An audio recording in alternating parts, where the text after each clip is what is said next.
We open up to a cell phone buzzing from constant notifications, and we see a glimpse of the texts that are of someone asking where someone else is. In the background, we can see two lovers entwined in the passionate act, and the cell phone isn't enough to make them stop.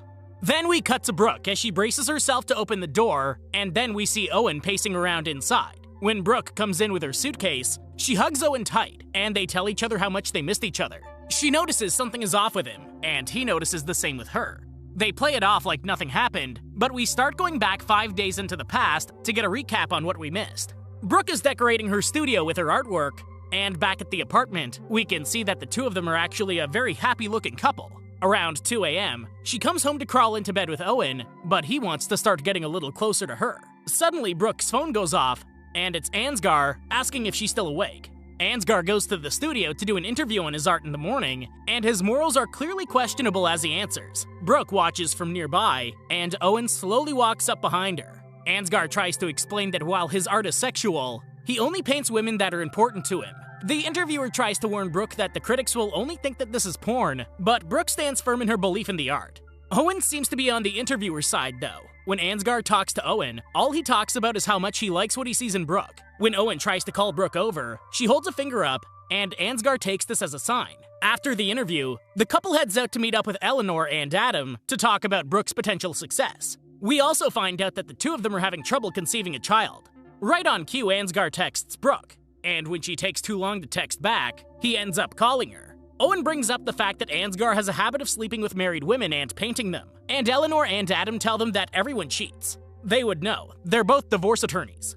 After hearing that, Brooke tells them that she'll be back, and she takes her purse with her. Literally the worst timing to leave the table. Later that evening, Brooke and Owen get home to find flowers and a letter for Brooke on the table. She thanks him and gives him a kiss before telling him that she'll make it up to him for the way she's been acting while being under pressure. Owen tells her that after the gallery opens, they can talk about having Christmas in Paris, and he shows her the pictures of potential places. Then, Brooke breaks it to him that she can't do it thanks to the gallery and Ansgar. Once again, Ansgar texts Brooke, and Owen decides to go take the trash out. On his way out, he takes the card with him, and out in the hallway, we see that he had already bought the tickets to Paris. You can't help but feel bad for him just a little. As of right now, she's just doing her job, but he's really trying. While Owen is out, Brooke notices a text notification pop up on his phone from a Sarah, and she opens up the text to find Sarah had texted to do something tomorrow night and to delete the text. Wow, now I don't trust anyone. No wonder the movie is called Trust. Brooke even gets jealous when she notices Ansgar kissing a woman out front in the morning. The art gallery business is cutthroat. Ansgar tells him that he has a buyer in Paris, and he tries to play up whether her relationship is good enough to leave with him. Brooke goes to Eleanor to ask for her advice, but she simply tells her to be direct with him. Brooke heads to the newsroom that Owen's an anchor for, and she watches as Owen interacts with his female coworkers. After she breaks the news with Owen, he's happy until she mentions that she's going to Paris with Ansgar instead of Owen. After hearing this, he asks one of the producers, Kim, if he can catch the Vegas shoot on Saturday since Brooke won't go to Paris with him, and Kim tells him that he can sit with her and the new intern. That night, Brooke tosses and turns in bed, and she wakes up to find Owen texting someone and leaving the apartment. They're not even trying to hide anything. It's an open apartment, and he's basically sitting right in front of her. He could have at least left a note that said he had something at work or something. After watching Owen leave, Brooke grabs the tablet to see where Owen got a rideshare to. In the morning, she leaves Owen a voicemail about how she's leaving for Paris that night, and she watches as a mom and her daughter play with each other on the park bench. That night, Brooke packs some sexy clothes in her suitcase, and Owen comes in to apologize for the way he handled the day before. Brooke apologizes too, but their apologies don't change what they're doing. Owen mentions that he doesn't trust Ansgar, but Brooke reminds him that he only has to trust her. Owen sees the gown in the suitcase, and later he goes to drink with Adam. When Adam tries to leave, Owen gets recognized by a journalism college major, but he plays it off pretty well. Meanwhile, in Paris, the meeting with the art buyers goes very well, and Ansgar gets a little handsy. Brooke removes his hand from her thigh after he slides it up a bit though. How many couples actually cheat at the same time? Owen straight up puts himself in trouble, but then he pulls himself out. That was like a kiss of death without the kiss. Back in Paris, Ansgar is not letting up, but Brooke is holding steady. Back at Owen's place, he's the one that we saw in the beginning with the girl from the bar. Her name is Amy, and Owen tries to play it off like this was a mistake or shouldn't happen again. Amy decides to use this moment as blackmail, but Owen seems to think that cutting ties is the best option.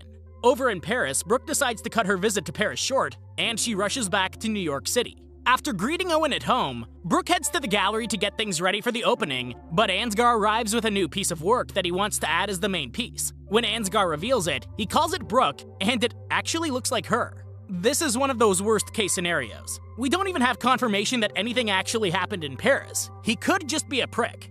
During the opening, Owen notices Ansgar and Brooke acting quite intimate with each other, and eventually, the Brooke painting is one of the final pieces left. Eventually, Brooke and Ansgar come out from the back room together, and Ansgar gives plenty of subtle hints to Owen before turning his attention to Amy, who just walked in. A change of plans, this is the worst-case scenario. When Owen notices Amy, he goes to Adam and tells him that there's a serious problem.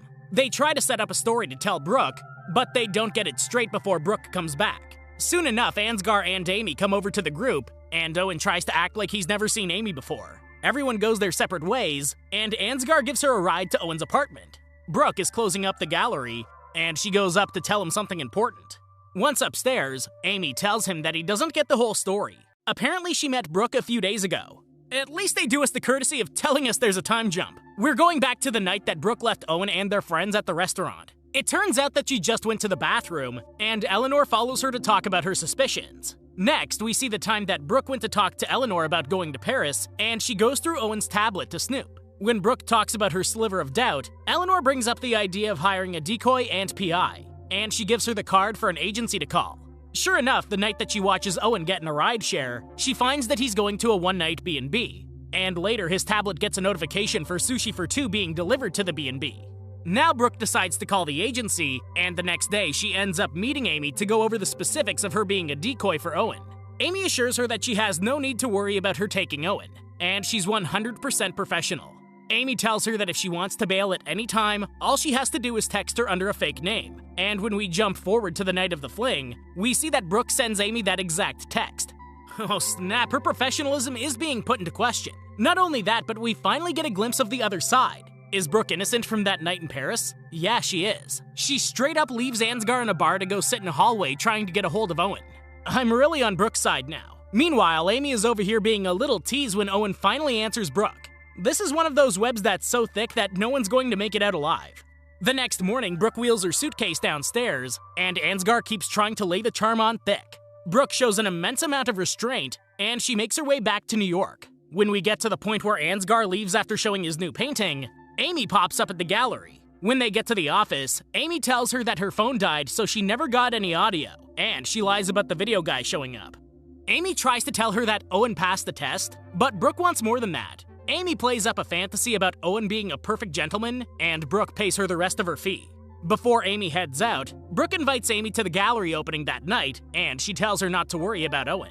Here's something we've all been waiting for. When everyone leaves the gallery, Owen hits Ansgar solid in the face. I've definitely been waiting for that. What I haven't been waiting for is Brooke to confront Owen about denying meeting Amy at the bar. Now, no one can keep their story straight. Owen admits to having met her at the bar that night, and he assumes that she's just a crazy fan that would say all sorts of things. When he admits to taking a picture with her on her phone, Brooke really starts to question everyone, since Amy said that her phone had died. Brooke calls Owen out, and she wants to know exactly what happened, whether it would hurt her or not. Owen finally breaks down and tells her that much more ended up happening, and Brooke hops out of the cab. Owen follows her down on the sidewalk, and he tries to defend his actions. When Brooke asks if he slept with Amy, his silence answers all of her questions. Then she asks for his phone, to see what his late-night texts have been about. And she walks off with his phone and leaves him alone. In what world would someone like Owen hand her his phone and just walk away? We just can't be without our cell phones on us anymore. When someone doesn't have their phone, they feel naked. Apparently, Brooke goes to Eleanor's that night, and we come full circle at Owen's apartment as Amy tells him that Brooke hired her to test him. Meanwhile, Brooke goes through Owen's phone, and she finds out that all the late-night texts were actually about leads on catching a cheating senator that Owen was doing for work. This feels like entrapment now.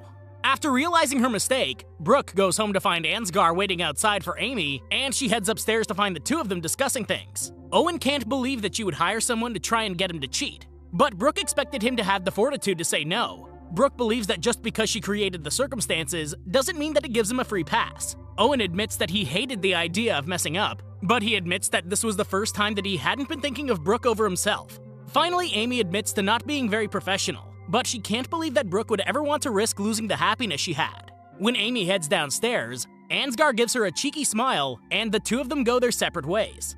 Now that they're alone, Owen asks Brooke for clarification on her trip to Paris, and she admits that nothing happened. The more Owen pushes her to be honest, she decides to play the what-if card. Wait, it turns out that there's more to this side of the story? Just when I thought I was on her side.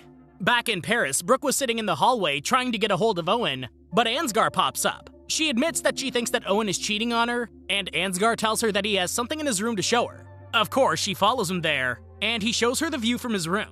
He shows her the corner that he used to sleep at, and he admits that he's only where he is now because people like her helped him reach these heights. Then he explains to her that if Owen is cheating on her, that gives her a free pass to do what she wants too.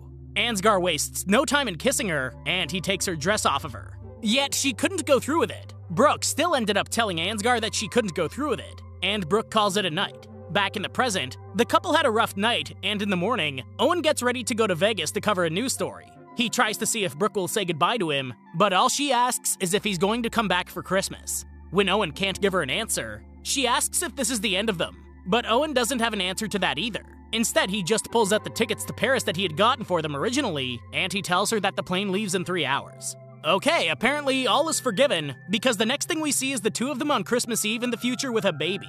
How many of you would have gone to Paris with Owen? The two of them smile at each other, and then the credits roll.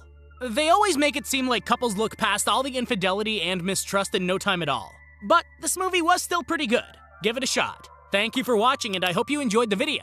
Don't forget to like and subscribe for more like this one. Comment what you think I should watch next, and I'll see you in the next video.